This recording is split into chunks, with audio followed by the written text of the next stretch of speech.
देखिए, बीजेपी ने बाकायदा एक वीडियो ट्वीट किया है जिसमें राहुल गांधी जो बोल रहे हैं उसके टेक्स्ट भी हैं। क्या बोल रहे हैं सुनिए जरा, राहुल गांधी क्या कह रहे हैं।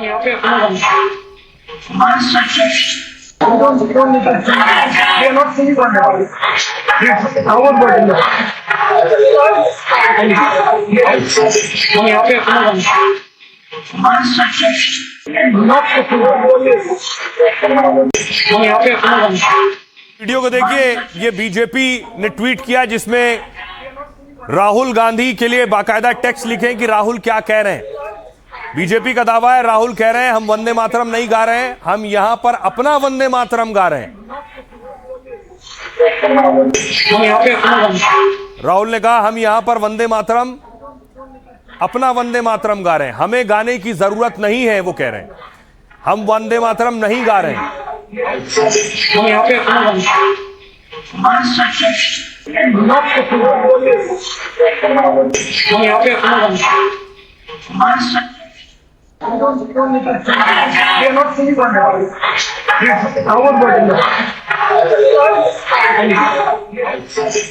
अब भाई आपको बताऊं, उसके बाद बवाल शुरू हुआ, अलग अलग जगह प्रदर्शन शुरू हुए। तस्वीर देखिए, सिलीगुड़ी की तस्वीर आप देख रहे हैं। सिलीगुड़ी में लोग मशाल लेकर सड़कों पर निकले।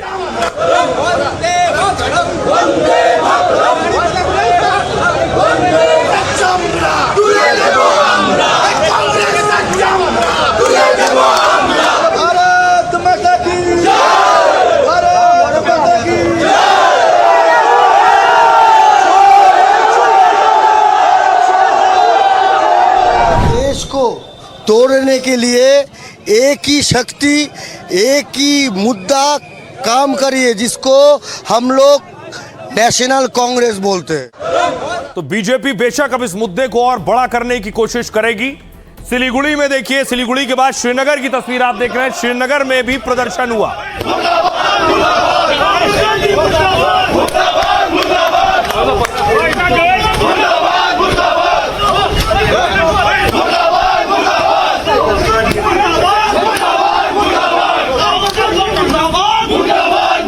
उन्होंने इस नेशनल सॉन्ग का अपमान किया, उसके लिए राहुल गांधी हो, खड़गे जी हो, सोनिया गांधी जी हो, उनको माफी मांगनी चाहिए। क्योंकि हमेशा कांग्रेस की यही रीत और रवायत रही है। कांग्रेस ही वो पार्टी है जिसने जिन्ना के कहने पे इस नेशनल सॉन्ग से कुछ पंथियां काटी थी। अब देखिए, हर शहर में प्रदर्शन हो रहा है। अमृतसर देखिए, अमृतसर में भी पुतला जलाया गया। बीजेपी के कार्यकर्ताओं ने प्रदर्शन किया।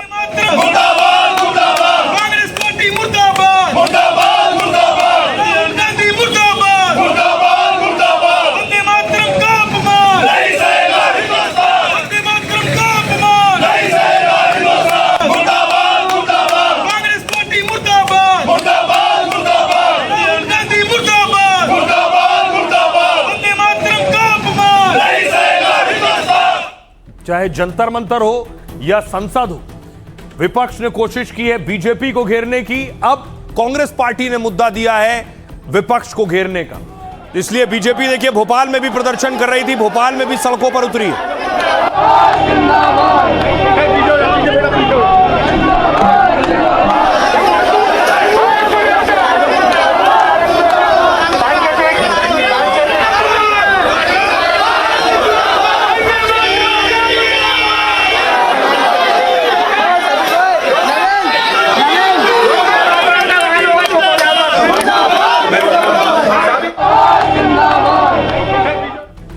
अब आपको दिखाता हूं अगली तस्वीर देखिए।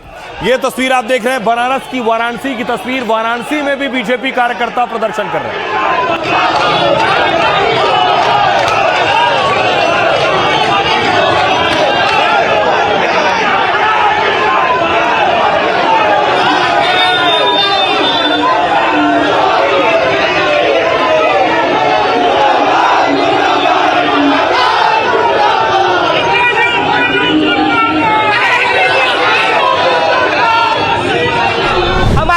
गीत का अपमान हुआ है। ये कांग्रेस पार्टी के चाल और चरित्र और देशभक्ति को दर्शाता है कि ये पूर्णतः इनके डीएनए में इटली का डीएनए है और कांग्रेस पार्टी के शहजादे का कनेक्शन देश के बाहर के उन गतिविधियों के साथ शामिल है जो कि देश को बर्बाद करना चाहते हैं। तो देखिए बीजेपी ने न सिर्फ बनारस भोपाल बल्कि गुजरात लिए चलता हूं। गुजरात में देखिए सूरत में प्रदर्शन किया है बीजेपी के कार्यकर्ताओं ने, पोस्टर लेकर प्रदर्शन किया।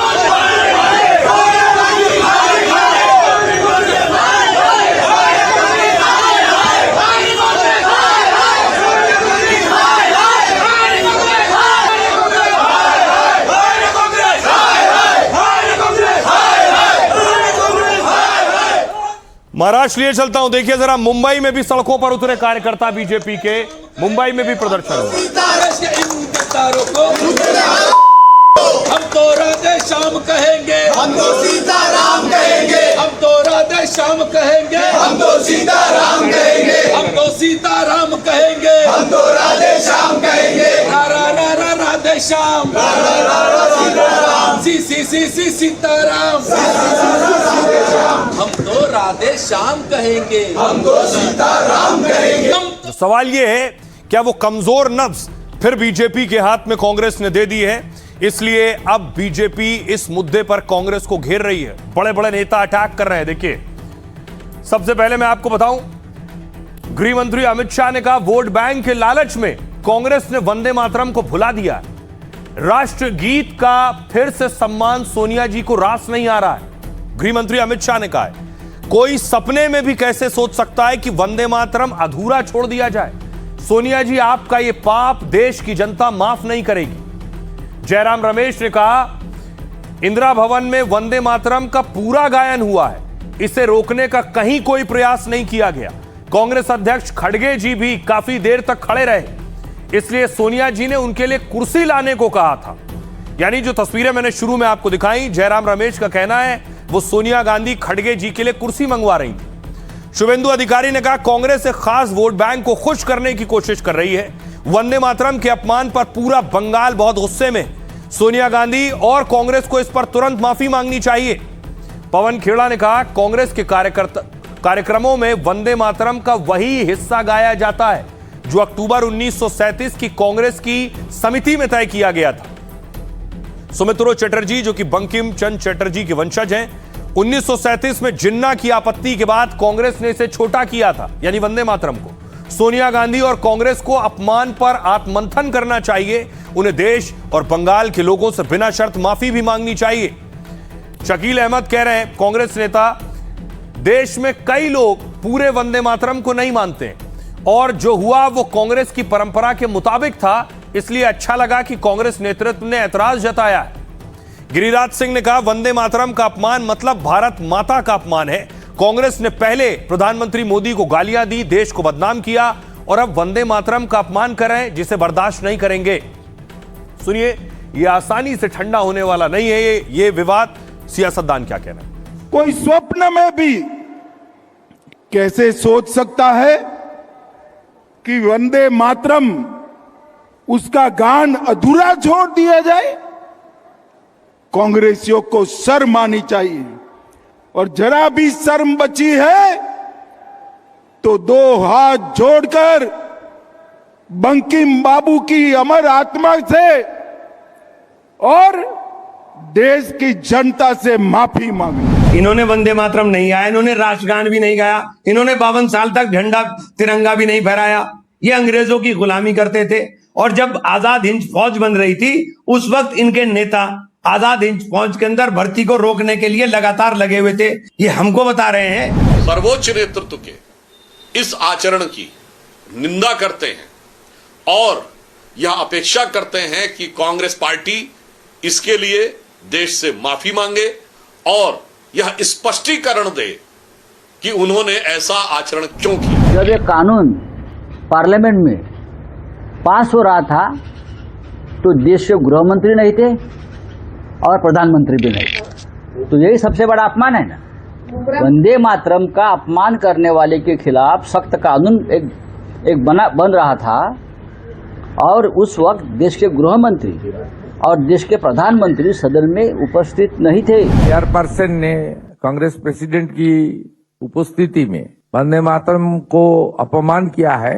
इसमें पूरा बंगाल में बहुत बड़ा आक्रोश है। कांग्रेस चेयरपर्सन आपने क्षमा स्वीकार करे और रिस्पॉन्स करे। वंदे मातरम का विरोध सिर्फ वही मानसिकता के लोग कर सकते हैं जिनकी मानसिकता दिमागी नक्सल इकोसिस्टम की मानसिकता है। ने प्रशंसा की हो वंदे मातरम पे आपके मंत्री की, उस पर घटिया स्तरहीन ये आरोप लगाना भाजपा की घटिया मानसिकता का परिचायक है। मेहरबानी करके राष्ट्रगान, राष्ट्रगीत और राष्ट्रध्वज को छोड़ के राजनीति करो। अब देखिए, मुद्दा इतना बड़ा हो गया है कि पुलिस थाने तक पहुंच गया है। अलग अलग शहरों में शिकायत दी गई है, एफआईआर दर्ज करने की तस्वीर आप देख रहे हैं। सोनिया गांधी के खिलाफ पुलिस थाने में शिकायत दी गई है।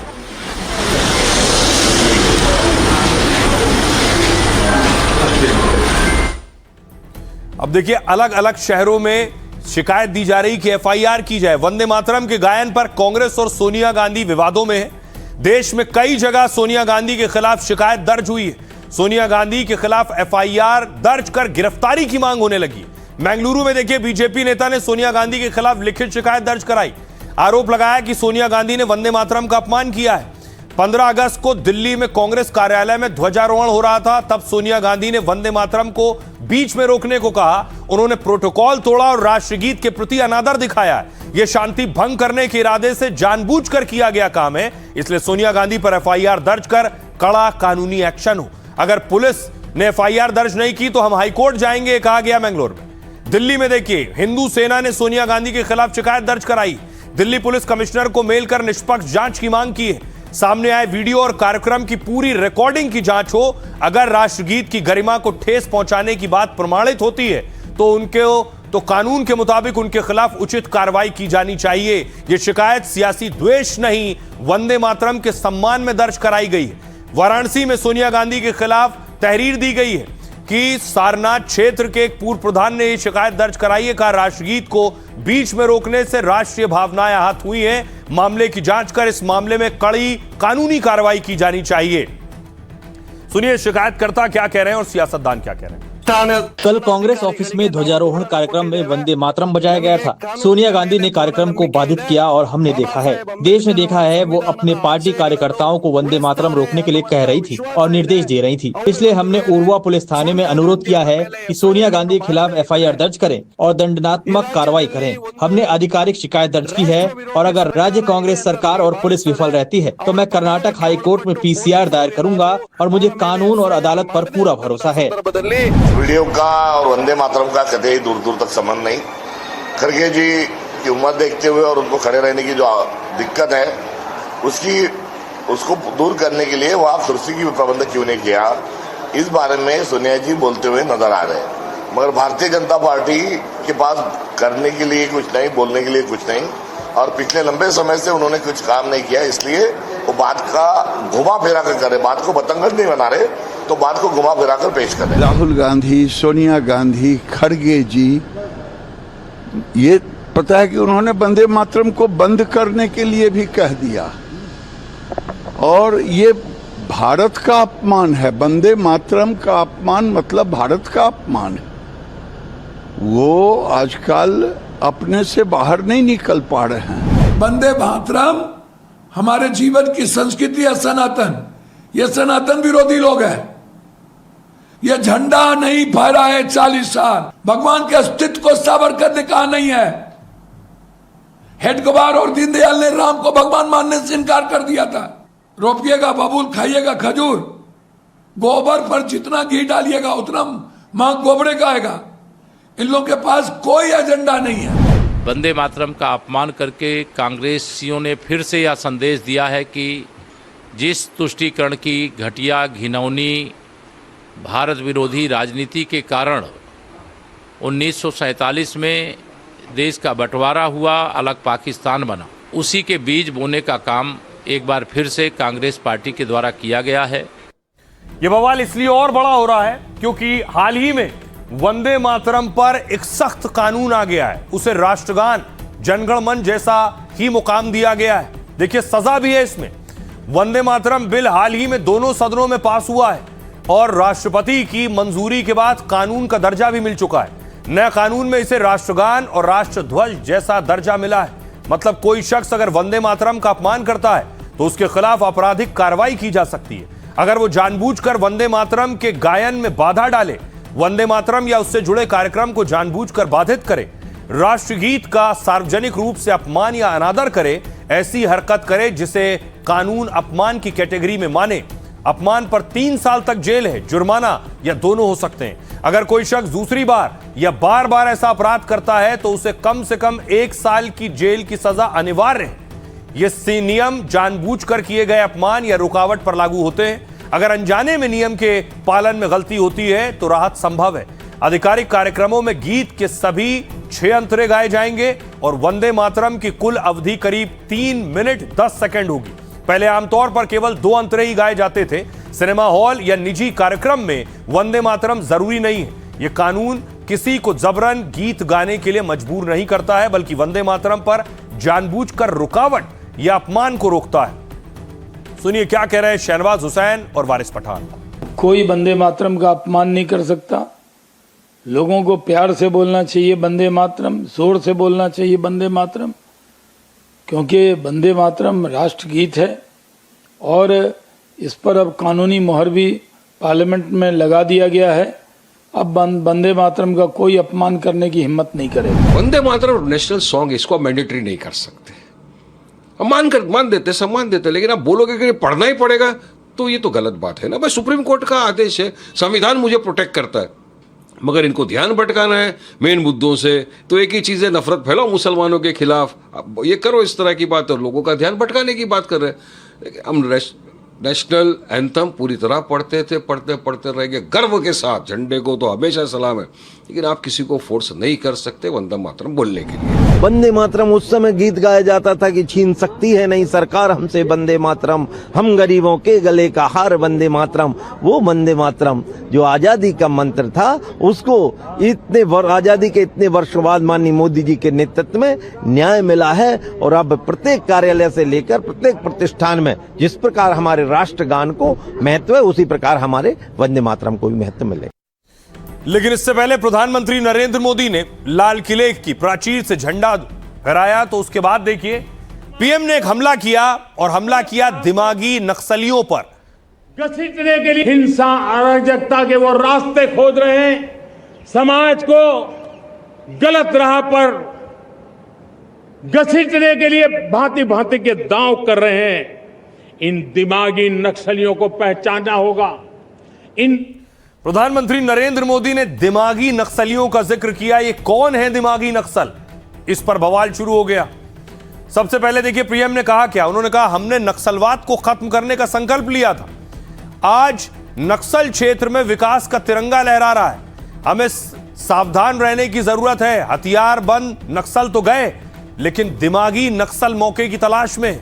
ये हिंसा अराजकता फैलाने के नए रास्ते खोज रहे हैं। इन्हें युवाओं को भटकाने से बचाना होगा। इन दिमागी नक्सलियों को पहचानिए और समाज में इन्हें पूरी तरह से अलग थलग करें। इस पर अखिलेश यादव ने कहा यह सरकार की हताशा और सियासी फायदे की कोशिश है। सरकार अपने खिलाफ उठने वाले हर वैचारिक विरोध को दिमागी नक्सल का नाम देकर कलंकित करना चाहती है। पी चिदंबरम ने कहा मुझे दिमागी नक्सल होने पर गर्व है। किरण रिजिजू ने कहा दिमागी नक्सल उन लोगों को कहा गया है जो माओवादियों के समर्थक हैं, भारतीय संविधान को नहीं मानते, आर्टिकल 370 का समर्थन करने वाले लोग हैं। संजय राउत ने कहा दिमागी नक्सल जैसे शब्दों का इस्तेमाल केवल देश के असली मुद्दों से जनता का ध्यान भटकाने के लिए किया जा रहा है।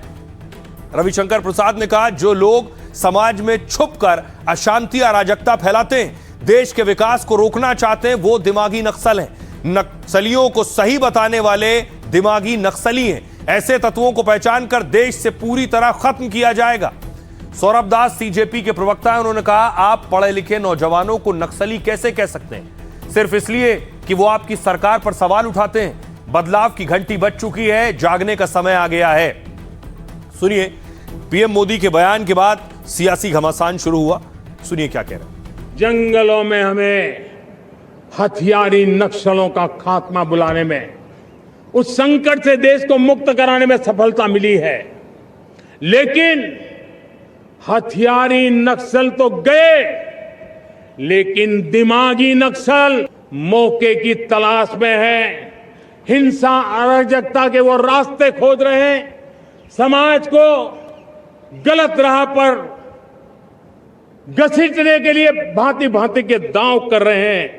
हिंसा अराजकता के वो रास्ते खोज रहे हैं। समाज को गलत राह पर घसीटने के लिए भांति भांति के दांव कर रहे हैं। इन दिमागी नक्सलियों को पहचानना होगा, इन दिमागी नक्सलियों को आइसोलेट करना होगा और राष्ट्र को विकसित राष्ट्र बनाने की मुख्य धारा की ओर देश की युवा पीढ़ी को जोड़ना होगा। और बीजेपी वाले घबराए हुए हैं।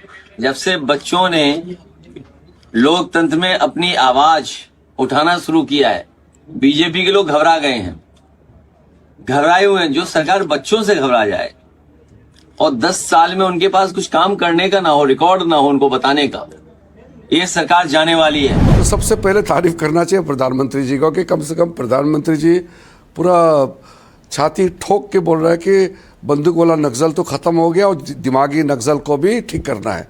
तो उसमें तो सारा चिदम्बरम जैसे लोग तो समर्थन करना चाहिए। अर्बन नक्सल या दिमागी नक्सल कौन है? जो कश्मीर को भारत से अलग करने के लिए बात करते हैं। ऐसे टुकड़े टुकड़े गैंग के लोग तो अर्बन नक्सल है, यही तो दिमागी नक्सल है। बहुत दुर्भाग्यपूर्ण कमेंट है ये प्रधानमंत्री का। प्रधानमंत्री को ऐसे शब्द तो देश के युवा के लिए नहीं यूज करना चाहिए। दिमागी नक्सल मतलब कि आप मान रहे हो कि ये दिमाग वाले लोग हैं। दिमागी नक्सल का मतलब क्या होता है? वो लोग जो दिल्ली, मुंबई, पटना, कलकत्ता के एसी कमरे में बैठते हैं और माओवाद की विचारधारा को खाद पानी देते हैं। एक तस्वीर प्रधानमंत्री नरेंद्र मोदी की तरफ से जारी की गई। यह तस्वीर ठीक लाल किले जाने से पहले प्रधानमंत्री क्या कर रहे थे अपने आवास पर, वो देखिए जरा। ये आप देख रहे हैं पीएम मोदी मोरों को दाना दे रहे थे और खास गाय जो उनके यहां पली हैं उन्हें भी खिला रहे थे।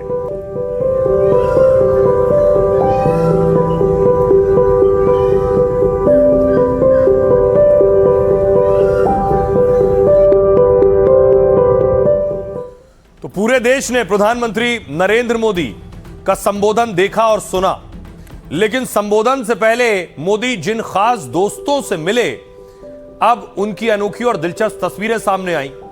लाल किला जाने से पहले पीएम हाउस में उन्होंने मोर को दाना खिलाया, नन्ही गायों को चारा खिलाया और दुलार किया। पीएम मोदी ने खुद ये तस्वीरें जारी की और लिखा, हर सुबह अपने दोस्तों को खाना खिलाना मेरी रोज की दिनचर्या है। कल सुबह उन्हें किसी तरह पता चला कि मैं जल्दी निकल रहा हूं, तो लाल किला रवाना होते समय वो मुझसे मिलने आ गए। दिल्ली में पीएम आवास 12 एकड़ के विशाल इलाके में फैला है। हरे भरे परिसर में बहुत सारे मोर खुले तौर पर घूमते रहते हैं। मोदी की सुबह की सैर में अक्सर ये मोर उनके आसपास नजर आते हैं और मोदी भी इन्हें रोज खुद अपने हाथों से दाना खिलाते हैं। पीएम मोदी अपने आवास में अक्सर छोटी छोटी गायों के साथ दिखते हैं। ये तस्वीरें पहले भी सामने आई। कभी वो अपने हाथों से उन्हें चारा खिलाते हैं तो कभी पुचकारते हैं, दुलराते हैं। ये बेहद खूबसूरत और दुनिया की सबसे छोटी नस्ल की गाय है जो आप देख रहे हैं। इनकी खासियत आपको बताऊं, पुंगनूर दुर्लभ और बेहद खास नस्ल की गाय है। इनकी ऊंचाई महज 2 से 3 फीट के बीच होती है। ये बहुत कम सूखा चारा और घास खाकर रह सकती हैं। रोज करीब 5 किलो चारा ही इनके लिए काफी होता है। मतलब कम जगह और कम खाने पर पल जाती हैं। छोटे कद के बावजूद ये गाय पूरी तरह विकसित होती हैं। दुनिया की सबसे छोटी गाय 1 से 3 लाख रुपए में मिलती है। पुंगनूर गाय अपने दूध की गुणवत्ता के लिए जानी जाती है। इसका दूध पौष्टिक और औषधीय गुणों से भरपूर होता है। कई जगह इसका दूध 800 से 1000 रुपए लीटर तक बिकता है। तिरुपति बालाजी के प्रसाद में इस गाय के घी का इस्तेमाल होता है। 2 साल पहले पीएम आवास में इस नस्ल की एक बछिया का जन्म हुआ था। पीएम मोदी ने उस नन्ही बछिया का नाम दीप ज्योति रखा और गोद में लेकर मोदी ने उसके पूरे घर की उसे सैर भी कराई थी। प्रधानमंत्री नरेंद्र मोदी ने इससे पहले पशु प्रेम पर क्या बयान दिया था, सुनिए जरा। मैं पिछले दिनों कुछ एनिमल लवर से मिला था। क्यों? आपको हंसी आ गई?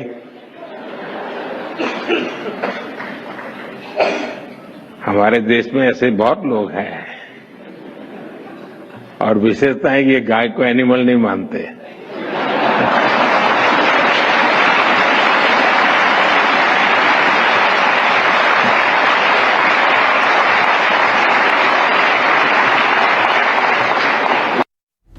और आइए खबरों में आगे बढ़ते हैं। आज की एक और बड़ी खबर है, जंतर मंतर पर जेनजी का प्रदर्शन आपने देखा जो पूरे देश में बढ़ रहा था।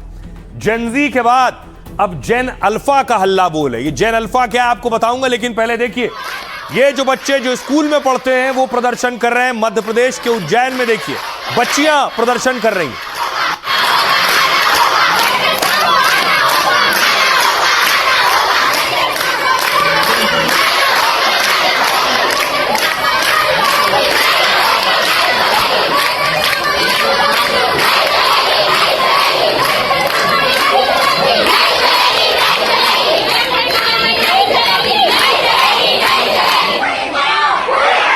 ये बच्चियां अपना स्कूल दूर शिफ्ट करने जाने को लेकर प्रदर्शन कर रही हैं। देखिए रो रही हैं।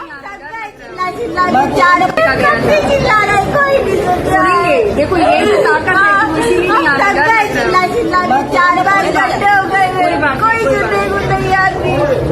तो उनकी शर्म की बात है ना, बच्चों को ऐसी बेटी है, मैं मुंह उतार के कोई सुनने कोई तैयार नहीं है। हमारे भविष्य के साथ खिलवाड़ हो रही है मैम।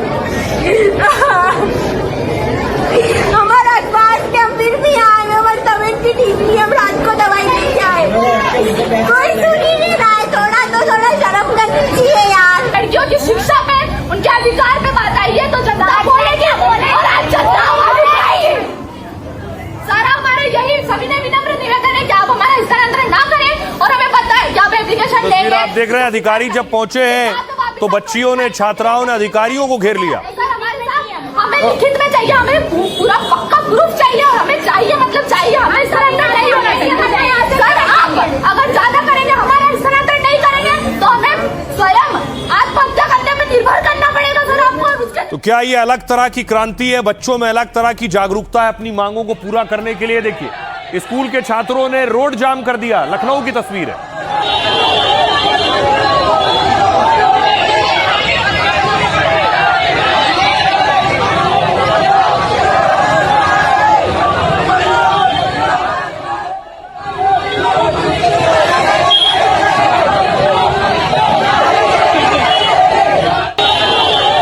यूपी के बाद आपको लिए चलता हूं राजस्थान। कोई राज्य बचा नहीं है। राजस्थान में देखिए स्कूल में सुधार के लिए बच्चों प्रदर्शन कर रहे थे।